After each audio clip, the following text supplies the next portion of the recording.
Welcome, Hucker. I'm your host of the CDO Matters podcast. This is our 14th episode of CDO Matters. It's amazing to think that we just started it a few months ago, and we're already at our 14th episode. Time certainly does fly. We are now here entering the last few days of 2022. Been an interesting year, to say the least.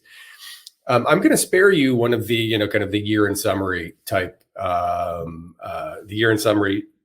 podcasts or things that you see online this time of year. I am going to talk more about data strategy today. And interestingly, I'm not going to have a guest.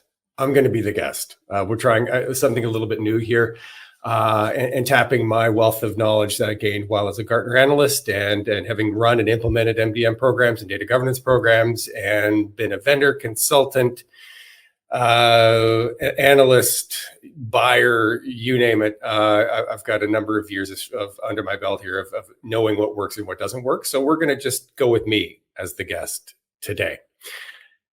This podcast is really a result of a post that I had made on LinkedIn a little while ago in reaction to some ongoing dialogue related to chief data officer tenures. And I had noted some recent research that said that CDO tenures were relatively short, maybe 2.5 years. And by comparison to CIOs, there were half of that. So the average CIO tenure was upwards above 4 years, pushing to 5 years. And that was really what led to this conversation today. I wanted to dive in to try to understand, okay, well, why is that? And there's a number of reasons why CDO tenures are short. One of them is it's a relatively new role. I think that one's an easy one to explain. Relatively new role, and a lot of leadership teams and a lot of companies are just kind of coming to terms for the first time with what does this mean? What are the roles and responsibilities? What are the expectations of a chief data officer? And I think that there most certainly are some growing pains there. There are other reasons for short tenures. I think the biggest one is, beyond this just kind of being growing pains, I think the biggest one is, I'll be honest here and say, a failure to deliver value. At least a failure to deliver value in a relatively quick amount of time. That's really what we're going to be talking about today. You noticed on the thumbnail, today's topic is the MVP, minimum viable product of a data strategy. If you ask me why CDO tenures are short, yes, it's a new role. Yes, they're struggling to deliver value. Yes, they're struggling to connect investments in data and analytics and the delivery of business outcomes. That's a separate podcast. So the inability to deliver tangible business value in the form of measurable KPIs, huge issues for CDOs, and is an ongoing topic of this podcast, ongoing topic of the things that I put on LinkedIn, and on and on. We're not going to focus on there today. What we're going to focus on more is the strategy aspects. So job number one of the chief data officer is to define a data strategy for an organization. When I was a Gartner analyst, talking to over 1,500 CIOs and CDOs day in and day out, one common theme really emerged in relation to data strategy. And a common theme was that data strategy was put as this long pole, this dependency of something that I need to do first before I can really start to make inroads from an execution or an implementation perspective. So I would see often CDOs would come into their role and they say, okay, job number one on day one is to define my data strategy. And that took a reasonable amount of time. For any sizable company at all. I mean, you're talking about a lot of different things to consider here in terms of a data strategy. And often what I saw was that as CDOs would embark on this data strategy, they would rightfully be looking at things like your data and analytics governance maturity, right? You'd rightfully be looking at things like the overall operating model. You'd rightfully be looking at things like the corporate culture, right? And CDOs would go about defining these strategies and would talk to senior business leaders, talk to fellow members of the C-suite, talk to the CIO, talk to others and say, okay, what do you want to have happen here? And CDOs would learn, well, we want to do A, B, and C. These are the key outcomes that we want to drive. We want to digitally transform. We want to revolutionize our customer experience. We want to optimize our supply chain. Whatever those high-level outcomes are, CDOs would relatively quickly figure these things out. But as a part of doing kind of their discovery about the landscape and the culture and the operating model and the existing competencies of the team, what a lot of CDOs would soon discover is that there were gaps between where they needed to be from a culture perspective, from an operating model perspective, from a competency perspective. And those gaps would exist. And a CDO would say, okay, I need to close those gaps in order to successfully deliver on the expected business outcomes of that we've been talking about for the last few weeks. And it was those things, those dependencies, those gaps, right? Whether we're talking about culture, whether we're talking about operating model, whether we're talking about governance or maturity or competency levels or on and on. These gaps would be kind of positioned as hard dependencies in order to get anything done, or hard dependencies in order to fulfill on those key outcomes that were identified as must-have priorities. So what this led to often was CDOs thinking that they had to change a corporate culture of an organization before they could make any really big inroads, right? I would hear all the time, a CDO would be brought in. I vividly recall one conversation that I had with the CDO of a large consumer packaged good, globally operating consumer packaged goods company, who said, well, we need to optimize our supply chain. And we need to revolutionize our customer experience. But those are kind of two key things that were tied to a digital transformation. And in order to get the visibility that CDO needed to do all of that, in order to get access to the data that the CDO needed to do that, the CDO kind of acknowledged that, hey, we've got a bunch of fiefdoms within our operating model. We've got the Brazilian business, and we've got the Canadian business, and we've got all of these business. Not only are we operating at a country specific level, but we're operating at it from a divisional level. So we've got individual divisions within each of these companies. And you know what? These companies don't like to share data. These different divisions don't even really kind of like to share data. We've got a highly, highly, highly decentralized operating model. And I need to fix that in order to deliver on my mandate. And I would be called up as a Gartner analyst to say, okay, well, how do I fix that? How do I make this company become slightly more centralized? It's a great example. How do we become slightly more centralized from a data management perspective?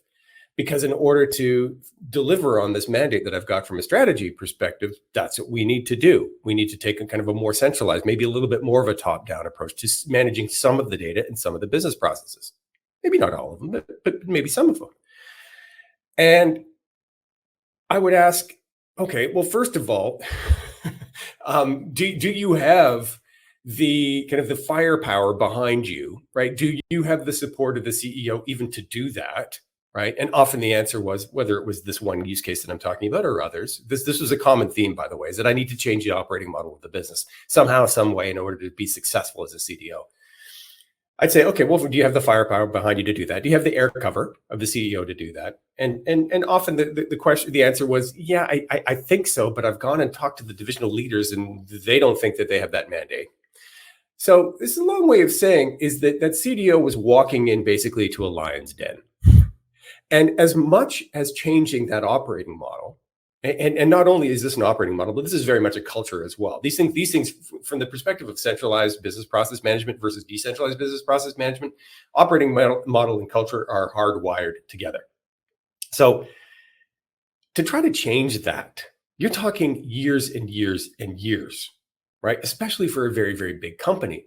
But the world that we live in now is a world of, you've got 6 months to deliver something here.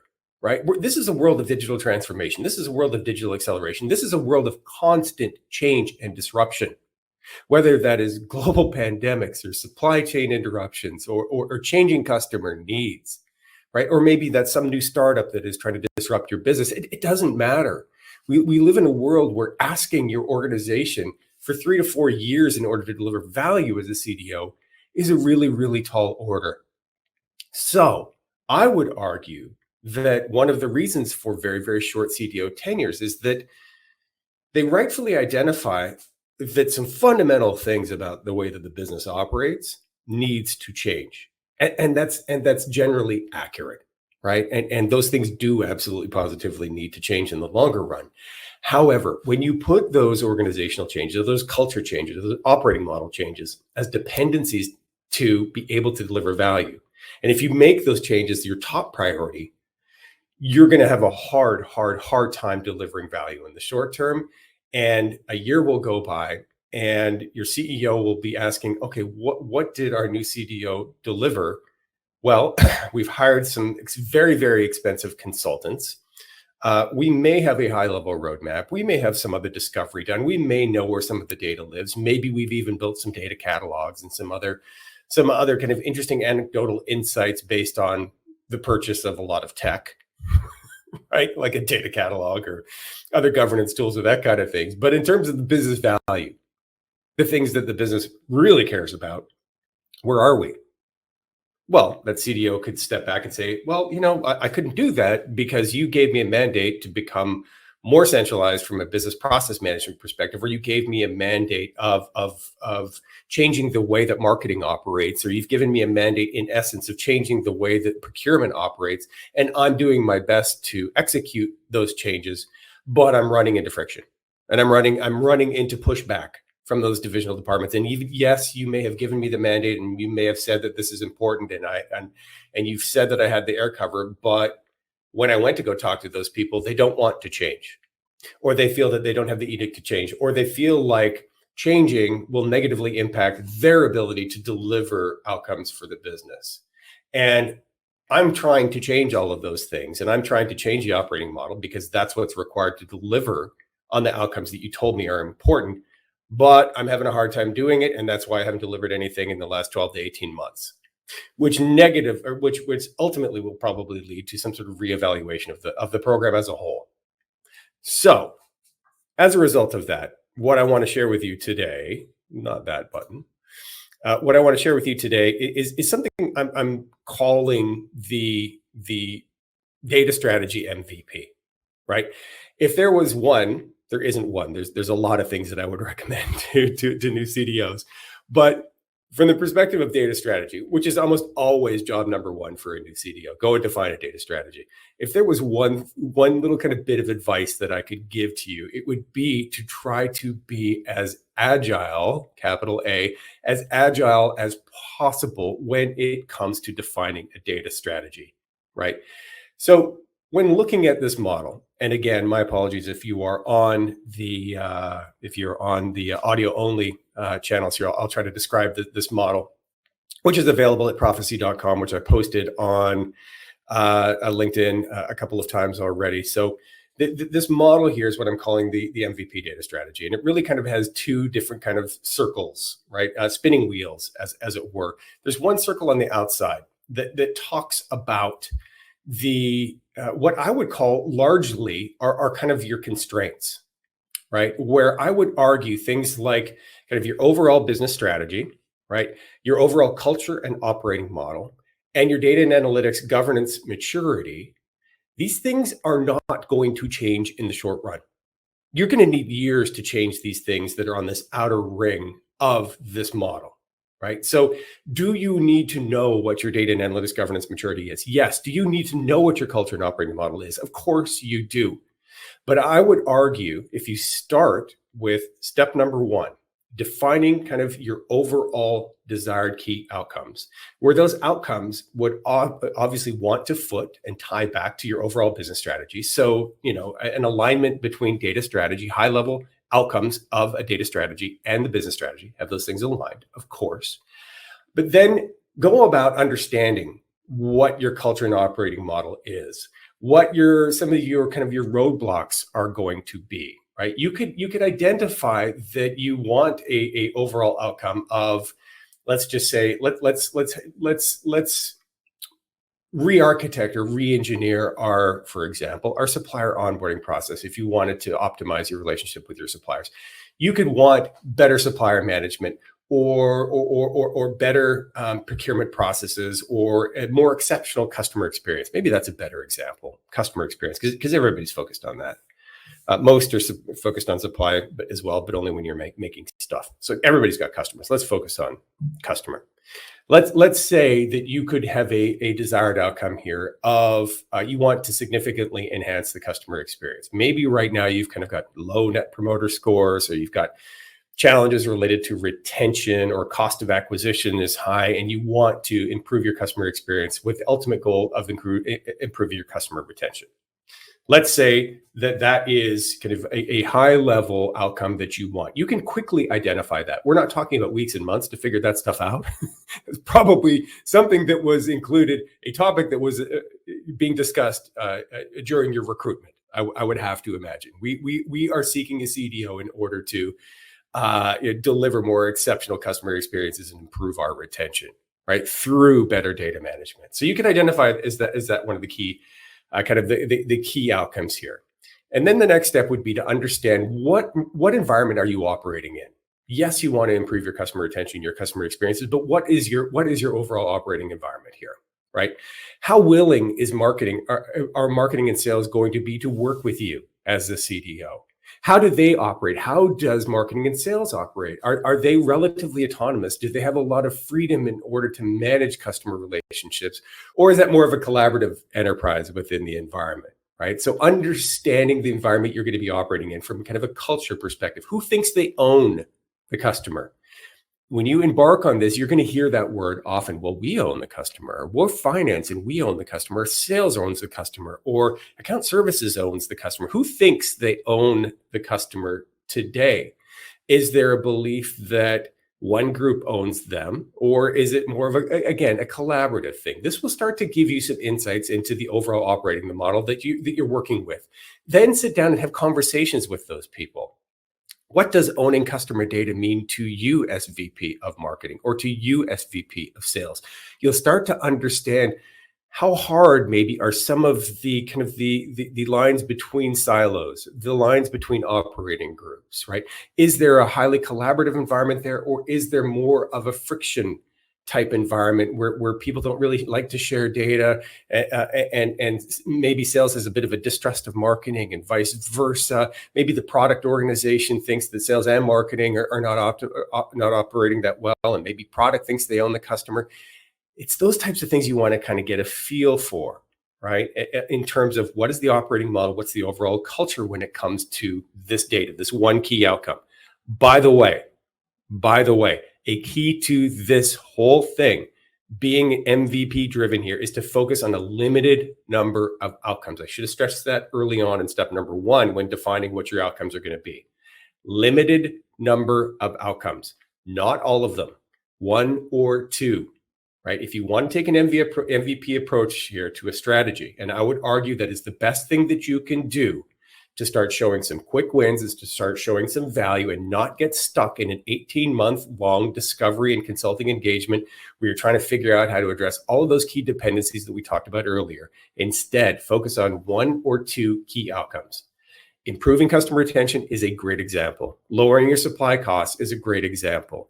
Optimizing your supplier relationships, consistent terms of pricing with things that you're buying from your suppliers, on and on. A KPI. I'm talking about a specific business outcome where you will have KPIs that are tied to customer retention. Not very many, right? Maybe a half a dozen that could be tied to customer retention, right? But be limited in your focus of what outcomes you want. So the whole key to this model, guys, the whole key to being kind of agile, capital A, taking more of an MVP approach here, is to say, I'm not going to solve for everything from a data strategy perspective. I'm not. In time, when we look at this model, there's a reason why it's a wheel here. This wheel is going to spin. So you will deliver, right? You'll show some value, and then you'll do it again, and then you'll do it again, and then you'll do it again. And over time, you will address every aspect of your data strategy. Over time, you will, but in the short term, take a very limited, very focused approach on a limited set of outcomes. I would argue one, maybe two at the most. But getting back to those conversations around kind of data culture, figuring out where you're operating, what's the environment that you're walking into, and knowing what are some of those hard boundaries you think you're going to hit, right? What are some of the hard boundaries within sales, within marketing, within these organizations? Where are people going to be willing to work with you, and where aren't they going to be willing to work with you because of cultural constraints, because of constraints within the operating model? Same is true when we work around to the next to the next kind of stop on this model, which is data and analytics governance maturity, right? You are going to find that you have probably probably some gaps to fill from an overall data and analytics governance maturity, right?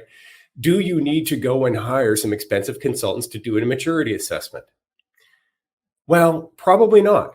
Probably not for this go around, right? For future go arounds, and when you want to address things on a more of an enterprise wide perspective, perhaps. But I think you will quickly find, right, if you go into this and you've got 1 or 2 or 3 analysts that you can work with, if you've got a team of people that you can work with to hold these interviews and to have these conversations, right, I think you're going to find rather quickly where you stand from a data and analytics governance perspective, from a maturity perspective, right?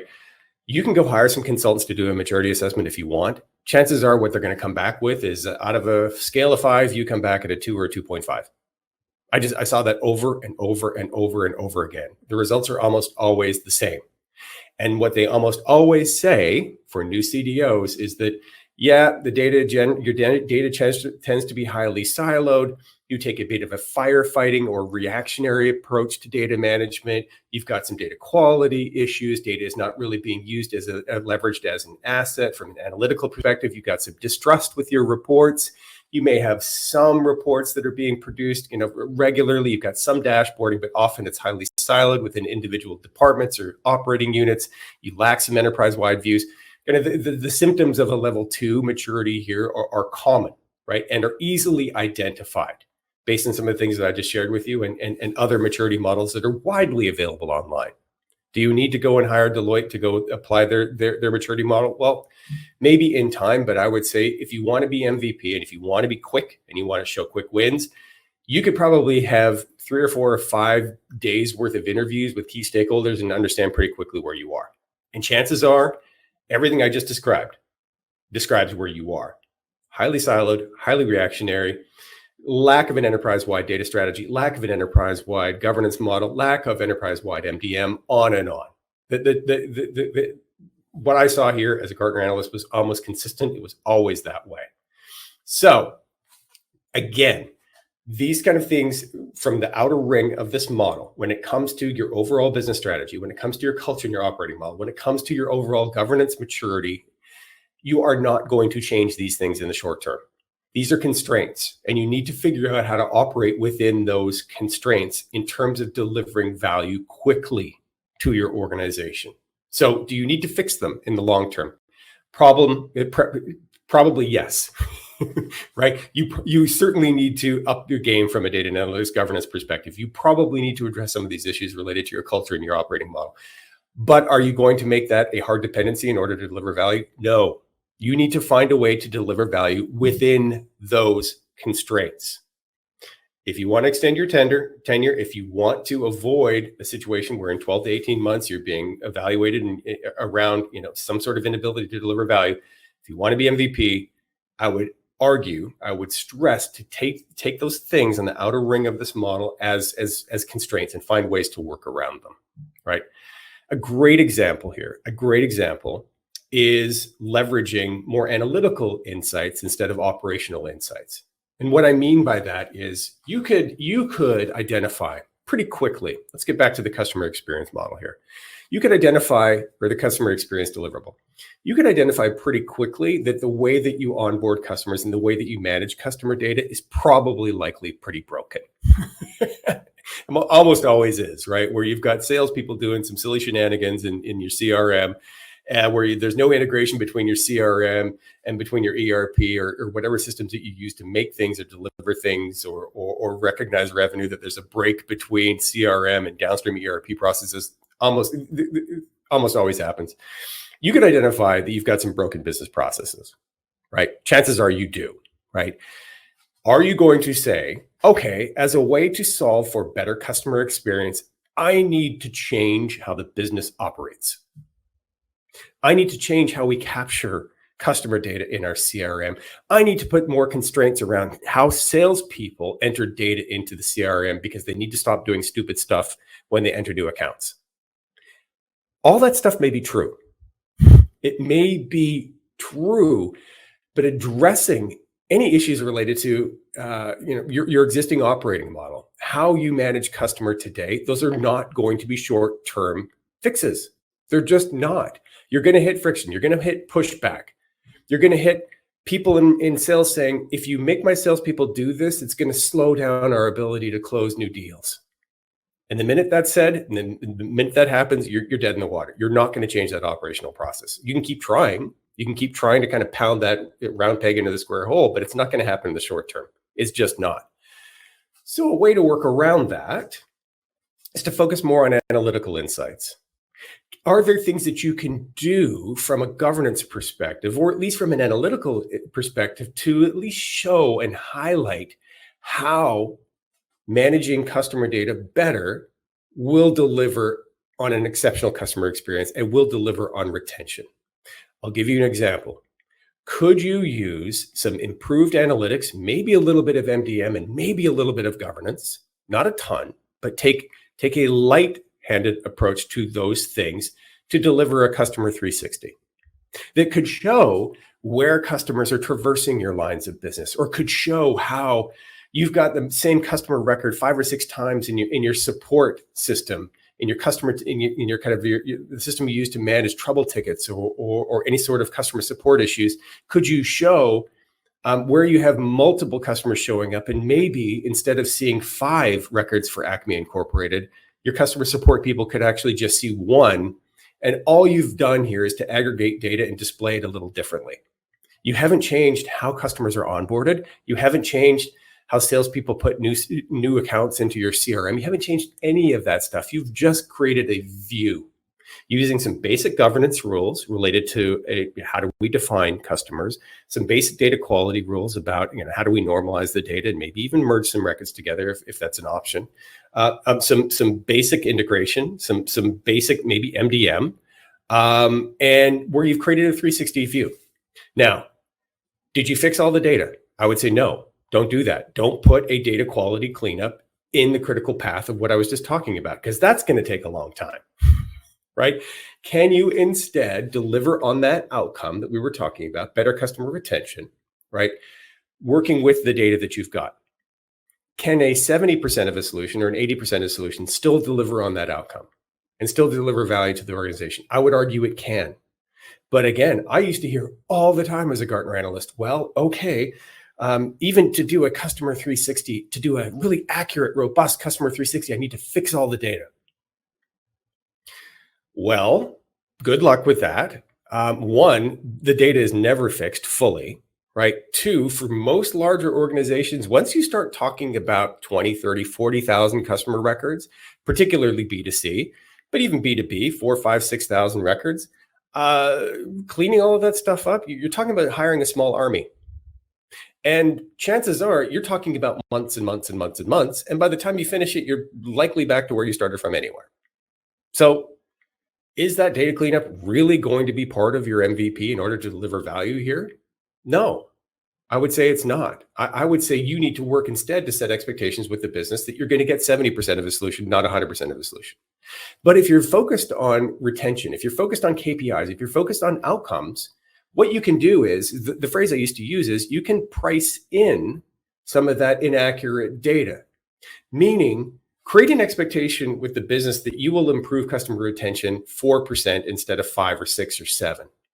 Know what your marker is, know what you're aiming for, where if you understand the data is probably pretty bad, if you understand your maturity levels are low, and it'll take some time to fix all that other stuff, like shenanigans going on in sales or fixing poor data quality or poor data integration, all those other things, it'll take time to fix that. But can you still deliver some benefit without getting into these giant galactic prolonged data cleanups, these prolonged initiatives that take forever and ever to deliver against? I would argue you can. I would argue that you shouldn't fall down into this trap of thinking that you have to clean up all your data and fix for all of these things on this model, because you don't. You don't. That's what being agile is all about. How do you deliver value? In the case of this model that I'm sharing with you, how do you deliver value within the constraints that you're dealing with? Particularly from a governance perspective, from a kind of a operating model perspective, from a culture perspective. The middle of this ring is really where the rubber hits the road. It's executing, right? And we could have an interesting conversation about, well, strategy isn't execution. And I know this is a little bit of a twist in this model here, but what I would argue is that to go from an MVP strategy to this kind of repeated, prolonged, programmatic focus on strategy, because strategy is not a one and done. It's a program. It's a living thing that should be consistently revisited. I would argue to go from an MVP phase one limited scope approach to a broader kind of programmatic approach that you do need to deliver. Because the more that you deliver and the more value you show, the more your governance maturity will grow. The more your operating model will likely change, right? The more your stakeholders in marketing, sales, finance, logistics will want to work with you because they'll have seen the value that you have provided in the past. So instead of having a conversation of, I don't want to work with you, I don't want to do this, don't make me change. Don't make me change how we onboard customers or onboard our suppliers or manage any of our processes. You'll go from that to, well, I played golf last week with our chief revenue officer, and I heard that you delivered some incredible stuff from a retention perspective. You enabled cross-selling and upselling, and our revenue number jumped up. I didn't know we could even do that through better data management. How can I work with you again? How can I work with you, CDO? I want to do this in my world, in my procurement world, or whatever world that is, right? So I would argue here that if you want to succeed as a CDO, if you want to succeed at a data strategy, if you want the data strategy to be an evolution, and it necessarily is, it will need to be, I would argue that you do need to incorporate some idea of executing against the strategy as a part of your strategic model, where you plan to deliver iteratively, where you plan to deliver in small bite-sized chunks as a part of executing on that strategy, where the strategy continually evolves based on your ability to deliver. That's the middle of this ring. This starts to get into more kind of classic data operating model type stuff, right? Where you start over on the right-hand side, where you need to have defined success metrics, right? You need to go from a high-level metric of better customer retention to what are the actual KPIs needed to do that? What are the 5 or 6 or 7 KPIs we use to measure retention? There's probably a retention metric. There's probably, renewal rates. There's probably average, selling price on renewal. Whatever those metrics are, chances are you've probably got some metrics to measure retention or whatever your outcome is. Moving along the model here, you do need to have some sort of gap analysis. You do need to have some sort of roadmap. You need to know where all these things fit together, right? So you need to have a high-level understanding of what some of the desired outcomes here are as a part of that outer ring. Start high level, have conversations with C-level peers, have conversations with other executive management, understand what their key priorities are, write all those down. You'll probably put together 15 or 20 of them, right? So you'll have an idea of what that high level roadmap will need to look like. This is like phase 5, 10, 15, 20 in this whole MVP approach. So as a part of that outer ring, as a part of that discovery process, you do need to have some idea at a relatively high level of what your business stakeholders really want from you. That needs to go on a roadmap, but again, focus on one thing and one thing only when you're, one or two things when you're trying to execute and be more MVP when it comes to this. Your governance model. You need to understand what that governance model is going to be. Will you be highly centralized? Will it be highly decentralized, right? Who's going to own data, even though I kind of really despise that phrase, because when it comes to data, particularly master data, it's owned collaboratively. The idea that any one person could own a customer record, I think is a little bit of a misnomer. But understanding what the governance model is going to be, what approach to governance you're going to take, who's going to chair your governance committees at an enterprise-wide level and at an operating level, right? This is where things like a governance framework come into play. And there are lots of governance frameworks out there, but having some idea of your governance framework is going to be important.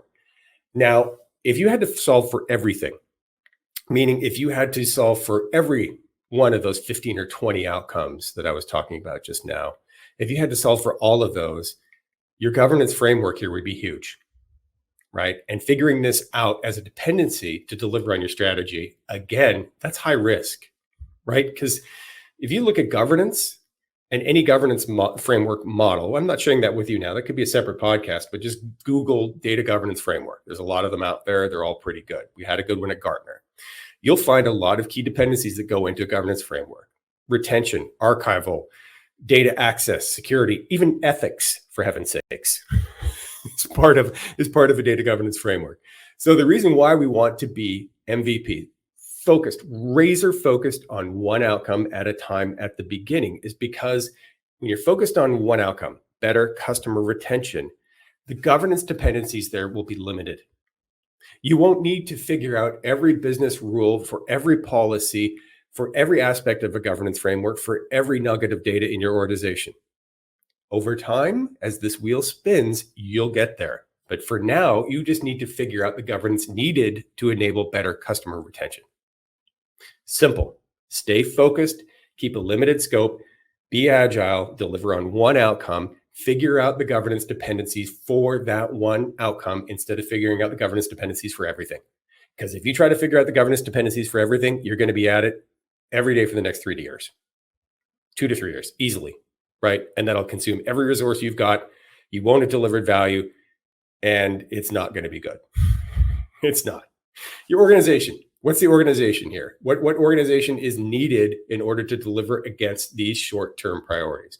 I would argue that most of the positions needed within your data and analytics organization, within your CDO office, to deliver on one of those key outcomes, a lot of those key roles, responsibilities are going to be as a part of that initial deliverable. You'll have business analysts, you'll have some sort of BI expert, you'll probably have some sort of data architect, you'll probably have some sort of overall program lead.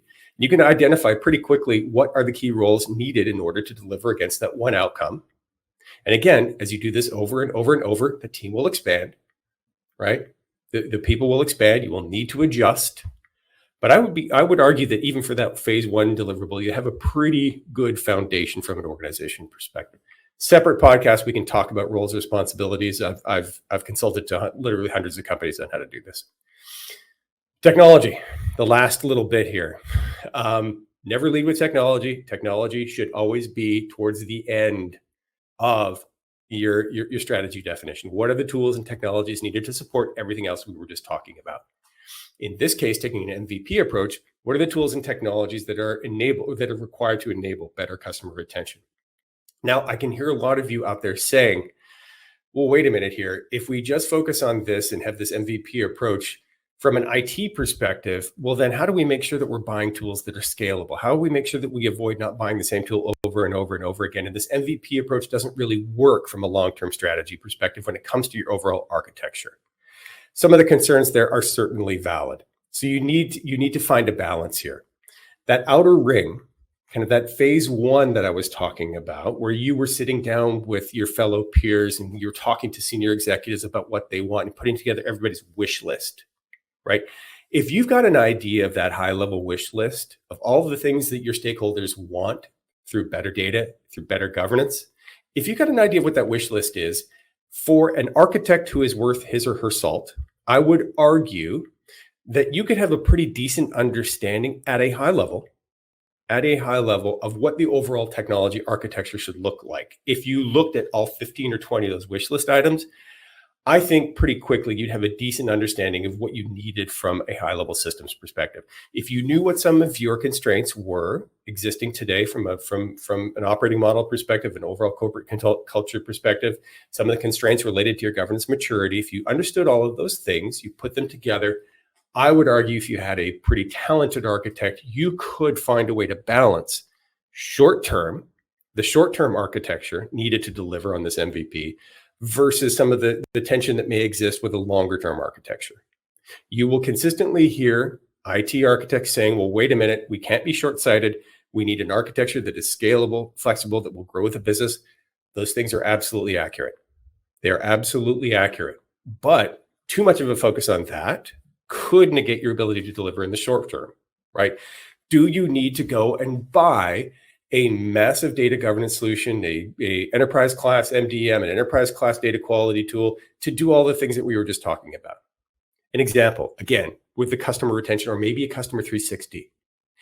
Do you need to go buy all of those tools to deliver on that? Probably not. Probably not.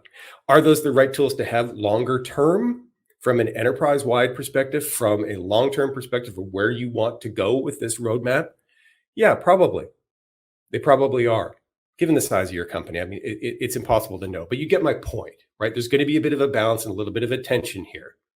Maybe as a phase one, all the tool you need is something like a customer data platform, a CDP. You can go subscribe to that, go buy one for a year, 20, 30, 40 grand. Is it going to be kind of enterprise class MDM? No. Is it enterprise class data quality? No. Can it help you deliver 60, 70% of a 360 when it comes to customer data? This is just one example, by the way, guys. Maybe it can. And maybe that's okay as a short-term solution to show the value here. So my point is that if you hire an architect as a part of that team, as a part of that kind of CDO office, you want that architect to understand, hey, where are we going here? Where do we think we need to be based on our wish list of items, based on all of our other constraints, based on where we want to be longer term? What does the architecture look like for that? And what does the architecture look like for right now? And what's the happy balance there, right? Can we go and subscribe to a CDP without negatively impacting our ability to be flexible and to be extensible and configurable and have an architecture that grows with the business? Yeah, maybe you can. Maybe you can, or maybe you can't. Right? It also depends on the existing architecture that you've got. So again, it's all about a balance here, but technology never solved anything on its own. It's people, process, technology. It's never a silver bullet.